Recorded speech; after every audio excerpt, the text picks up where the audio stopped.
Hi, this is Dave Eicher of Astronomy, and I'm here at the Natural History Museum in London with Dr. Caroline Smith and with our good friend Joanne Ralph, founder of MINDAT, and we're going to show you a few highlights behind the scenes of some meteorites, thanks to the generosity of Dr. Smith. That's all right, Caroline? It's my pleasure. Okay, so this is a fragment of the Barwell meteorite. This meteorite fell in England over the small town or village of Barwell, which is in Leicestershire.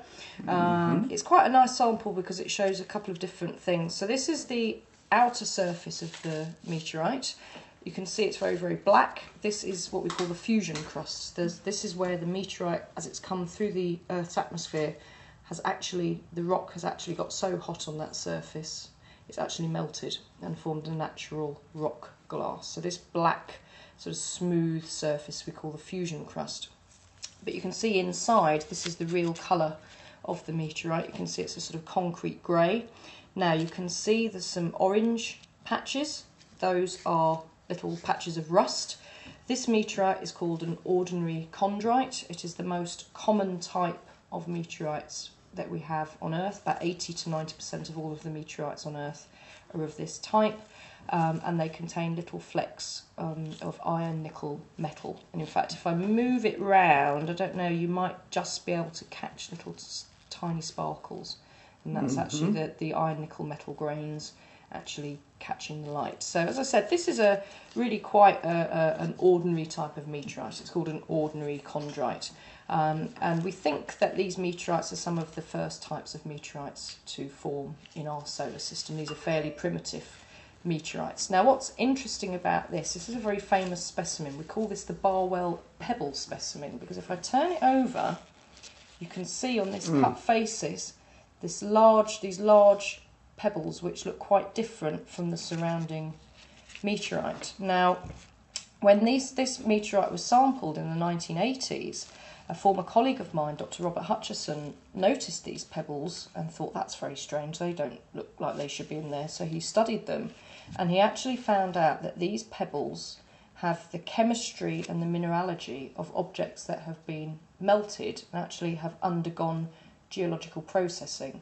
Now, why this is very unusual is that the consensus at the time was that you get this type of meteorite, an ordinary chondrite, and then if you melt and process that, you get meteorites called achondrites. And we can maybe have a look at an achondrite later on. So what was weird about this is you have the processed material embedded in material that we thought was much younger.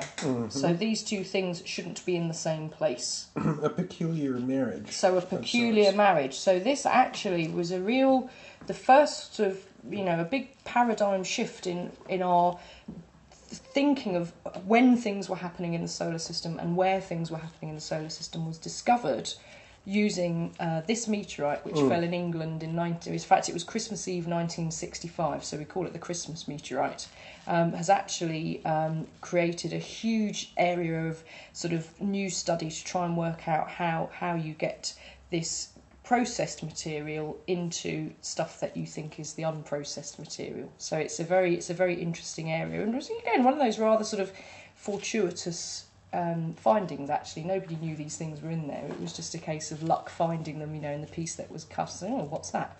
So, it just goes to show there's always an element of luck in any science, but especially with meteorites, because they're such interesting and unusual objects to study. So that's the Barwell pebble specimen, and it's one of our favourite specimens that we have in the collection. Fantastic, and a fantastic story. So I'll go and put that one away.